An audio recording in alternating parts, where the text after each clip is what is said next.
महाशिवरात्रि की 4 कथाएं पूरी रात आपको जगाए रखने के लिए। योग परंपरा में अनगिनत शिव की कहानियां हैं जो तार्किक अंदाज में अमूल्य ज्ञान देती हैं। यह रही ऐसी ही 4 कहानियां। कहानी 1, शिव और बैलगाड़ी। सद्गुरु, यह कुछ 300 साल पहले की बात है। कर्नाटक के सुदूर दक्षिण क्षेत्र में अपनी बूढ़ी माँ के साथ एक योगी रहते थे। उनकी माँ काशी जाना चाहती थी ताकि वह विश्वनाथ जाकर शिव की गोद में प्राण त्याग सके। इसके अलावा उसने अपने जीवन में अपने बेटे से कभी कुछ नहीं मांगा था। उसने कहा, मुझे काशी ले चलो, मैं बूढ़ी हो रही हूँ, मैं वहीं जाके मरना चाहती हूँ। योगी ने अपनी बूढ़ी माँ के साथ दक्षिण कर्नाटक के जंगलों से होते हुए काशी के लिए एक लंबी यात्रा शुरू की। वृद्ध होने के कारण उनकी माँ का स्वास्थ्य बिगड़ गया, तो उन्होंने माँ को कंधे पर उठा लिया और जाहिर तौर पर कुछ समय पश्चात वह कमजोर महसूस करने लगा। उसके पास शिव से याचना करने के बजाय और कोई चारा नहीं बचा। उन्होंने याचना की, हे शिव, मुझे मेरे इस प्रयास में विफल मत होने देना। बस यही एक चीज है जो मेरी माँ ने मुझसे मांगा है, कृपया मुझे इसे पूरा करने दें। मैं इन्हें काशी ले जाना चाहता हूँ। हम वहाँ सिर्फ आप ही के लिए आ रहे हैं, कृपया मुझे ताकत दें। तब जैसे ही उन्होंने चलना शुरू किया तो पीछे से एक घंटी की आवाज सुनाई दी, जैसे कोई बैलगाड़ी आ रही हो। उन्हें धुंध से उबरती हुई एक बैलगाड़ी दिखाई दी जिसे एक बैल खींच रहा था, जो थोड़ा अजीब था क्योंकि एक बैल वाली बैलगाड़ी छोटे रास्तों के लिए होती है। जब सफर लंबा और जंगली इलाके से होते हुए हो तो हमेशा 2 बैल ही गाड़ी को खींचते हैं, पर जब आप थके हों तो ऐसी बारीकियों को किसे परवाह। गाड़ी नजदीक आई पर वे चालक को नहीं देख पाए क्योंकि चालक लबादे में था और बाहर धुंध भी थी। मेरी माँ बीमार है, क्या हम आपकी खाली गाड़ी में यात्रा कर सकते हैं? उन्होंने कहा।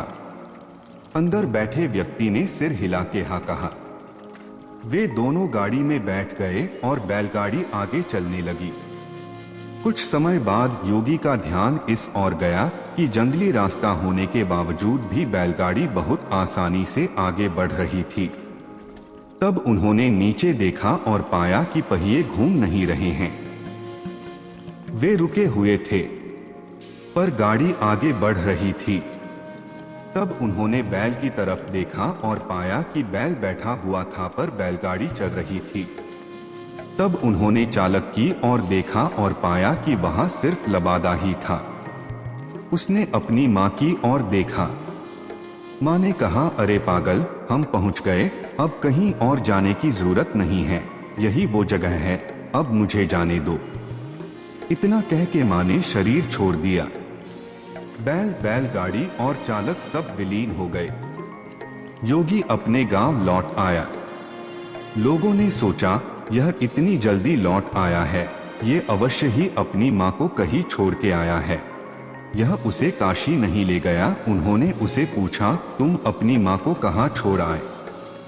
उसने उत्तर दिया, हमें वहाँ जाना नहीं पड़ा, शिव खुद आए थे हमारे लिए।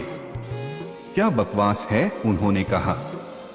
योगी ने उत्तर दिया, मुझे फर्क नहीं पड़ता कि आप क्या सोचते हैं, वे आए थे हमारे लिए और यही सच है। मेरा जीवन ज्योतिर्मय हो गया है, यह मैं अपने अंतर में जानता हूँ। अगर आप नहीं मानते तो यह आप जाने। तब उन्होंने पूछा, ठीक है, हमें कुछ ऐसा दिखाओ कि हम माने कि तुमने सच में शिव को देखा है और वे सच में तुम्हारे लिए आए थे। योगी ने कहा, मैं नहीं जानता, मैंने उन्हें नहीं देखा, मुझे सिर्फ एक लबादा दिखा, वहां कोई चेहरा नहीं था, वहां कुछ नहीं था, वह खाली था। अचानक सबने देखा कि वह खुद वहां नहीं थे, सिर्फ उनके कपड़े ही दिखाई पड़ रहे थे। वे दक्षिण भारत के महान संत बने। जहां भी वह जाते लोग उन्हें बिना चेहरे वाले योगी के रूप में लोग जानते थे। कहानी 2, मल्ला, एक शिव भक्त और एक चोर। सद्गुरु, मैं आपको एक ऐसे योगी के बारे में बता रहा हूँ जो उस जगह के काफी करीब रहे जहाँ मेरा जन्म हुआ था। मैंने उनके बारे में सुना था और उस घटना के बारे में भी जो वहाँ हुई थी, पर युवावस्था में मैंने इस ओर ज्यादा ध्यान नहीं दिया। उसने मुझे काफी प्रेरित किया, पर मैंने उस समय इसे अधिक महत्व नहीं दिया। वर्तमान में नंजनगुड़ के नाम से प्रसिद्ध शहर की सीमा पर मैसूर से करीब 16 किलोमीटर दूर एक योगी रहते थे। उनका नाम था मल्ला। वे किसी परंपरा से संबंध नहीं रखते थे और ना ही उन्हें कोई पूजा पाठ की औपचारिक विधि ज्ञात थी, परंतु बचपन से ही जब भी वे अपनी आंखें बंद करते तो उन्हें शिव की तस्वीर दिखाई देती। शायद योगी शब्द उनके लिए काफी नहीं है। उनके जैसे लाखों हैं। वे शिव के कैदी हैं। उनके पास कोई विकल्प भी नहीं है। शायद मैं भी उन्हीं के जाल में फंसा हुआ हूं। हम उनकी तलाश नहीं करते। अभिमान के कारण शायद किसी की भी तलाश नहीं करते, पर उनके जाल में फंस अवश्य जाते हैं। शिव एक शिकारी थे। वे सिर्फ जानवरों को ही अपने जाल में नहीं फंसाते थे, अपितु इंसानों को भी अपने जाल में फंसा लेते थे। यह उन्हीं में से एक और था। मल्ला शिव के सिवा और कुछ नहीं जानता था। उसने कोई विशेष कौशल भी अर्जित नहीं किया था और वह जंगली इंसान बन गया था। यह तो उसे कभी विचार ही नहीं आया कि किसी को भी रोककर उससे अपनी जरूरत के लिए कुछ भी छीन लेना गलत भी हो सकता है। तो वो ऐसा ही करता था और एक डाकू के रूप में प्रसिद्ध हो गया था। वह जंगल के उस रास्ते का नियमित डाकू बन गया जिसे लोग सामान्य तौर पर इस्तेमाल करते थे। वह रास्ता जहां वो राहदारी वसूलता था, उस जगह का नाम पड़ा कल्याणमुलाई, जिसका मतलब है चोर का कोना। शुरू में लोगों ने उसे धिक्कारा, पर साल के अंत में लोगों से इकट्ठा किए एक एक पैसे को वो महाशिवरात्रि मनाने में खर्च कर देता था। वह एक बड़ा भोज आयोजित करता। कुछ सालों बाद लोगों ने उसे एक महान योगी के रूप में पहचाना और स्वेच्छा से योगदान करने लगे। और जो ऐसा ना करते, उन्हें योगदान देने के लिए प्रोत्साहित करने का भी उसे कोई पछतावा नहीं था। कुछ सालों बाद दो योगी जो आपस में भाई थे, इस रास्ते से गुजर रहे थे। उन्होंने इस आदमी को देखा जो डाकू तो था, पर एक महान योगी भी था। उन्होंने कहा, तुम्हारा भक्ति भाव अद्भुत है, पर तुम्हारे तौर तरीकों से लोगों को कष्ट होता है। उसने कहा, मैं यह शिव के लिए करता हूं, इसमें दिक्कत क्या है? उन्होंने समझाया, अपने साथ अलग ले गए और कुछ पद्धतियों से गुजारा और उस स्थान का नाम कल्याणमुलाई से बदलकर मल्लाणमुलाई रख दिया। आज भी यह स्थान मल्लाणमुलाई के नाम से ही जाना जाता है।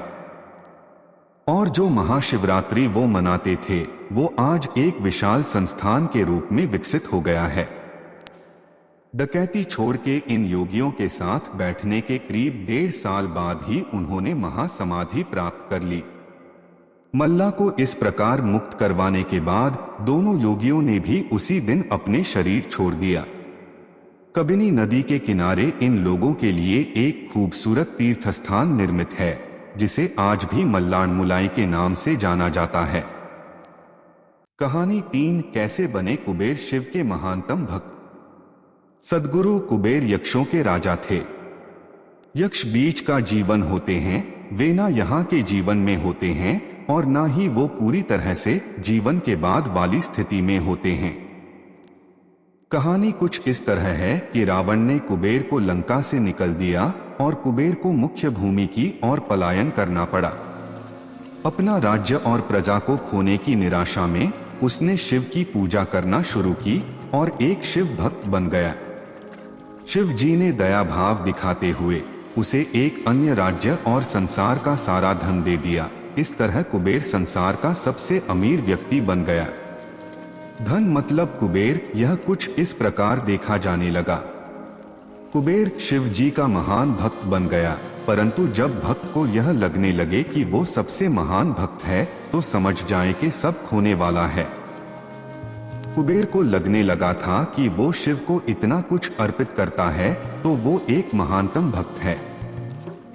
और बेशक शिव जी ने चढ़ावे में से विभूति के अलावा कभी कुछ नहीं छुआ, पर कुबेर खुद को महान समझने लगा क्योंकि वो शिव जी को इतना कुछ चढ़ावे के रूप में भेंट करता था। एक दिन कुबेर शिव के पास गए और कहा, मैं आपके लिए क्या कर सकता हूँ? मैं आपके लिए कुछ करना चाहता हूँ। शिव जी ने कहा, तुम मेरे लिए क्या कर सकते हो? कुछ भी नहीं, क्योंकि मुझे किसी चीज की आवश्यकता ही नहीं है। मैं ठीक हूँ, परंतु मेरा बेटा, उन्होंने गणपति की और इशारा करते हुए कहा, ये लड़का हमेशा भूखा रहता है, इसे अच्छे से खिला दो। यह तो अत्यंत सरल है, कहकर कुबेर गणपति को अपने साथ भोजन के लिए ले गया। उसने गणपति को खाना खिलाना शुरू किया और वो खाते गए और खाते ही गए। कुबेर ने सैकड़ों रसोइयों की व्यवस्था की और प्रचुर मात्रा में खाना बनाना शुरू किया। उन्होंने यह सारा भोजन गणपति को परोसा और वे खाते रहे।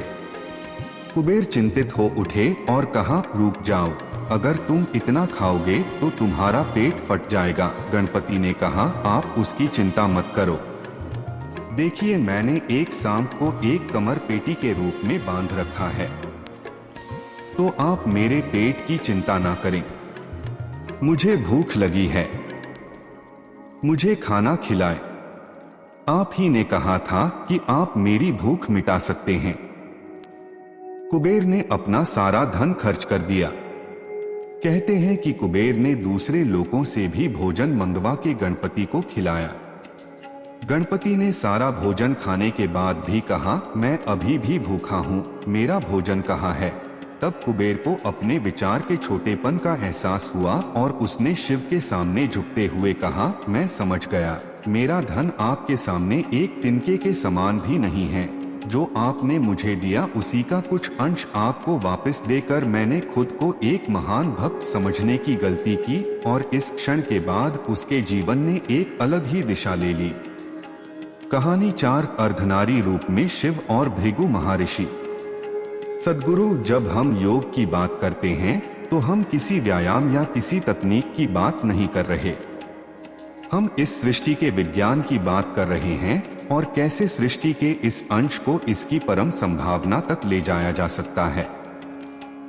हम उस विज्ञान और प्रौद्योगिकी की बात कर रहे हैं जिससे जीवन के हर एक पहलू को उसकी अंतिम संभावना तक ले जाया जा सकता है। जब शिव योग का संचारण और सृष्टि की संरचना की व्याख्या सप्तऋषियों से कर रहे थे, तब एक सुंदर घटना घटित हुई।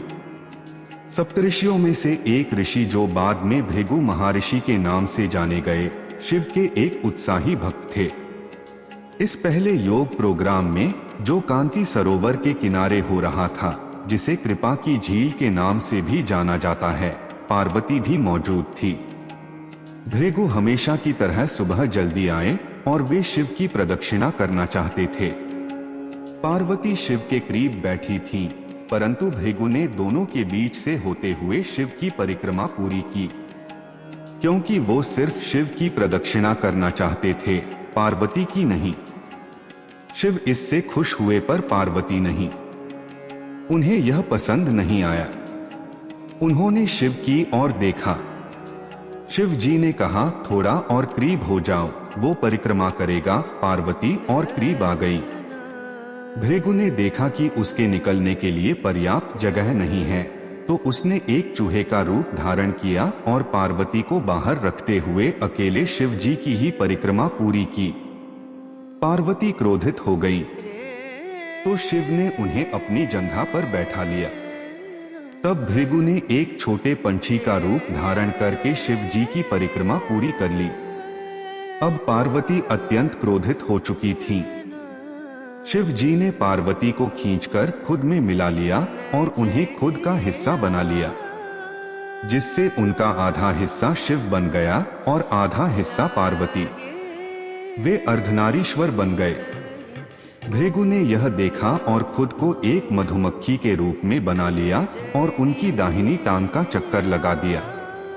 भृगु का बचकाना भक्तिभाव देखकर शिव जी खुश तो हुए, पर साथ ही वे नहीं चाहते थे कि भृगु अपनी भक्ति में इतना खो जाए कि वो प्रकृति के परम स्वभाव को ही समझ ना पाए। तो वे सिद्धासन में बैठ गए। अब भृगु के पास कोई रास्ता नहीं बचा था कि वो सिर्फ शिव या उनके शरीर के किसी हिस्से का चक्कर लगा सके।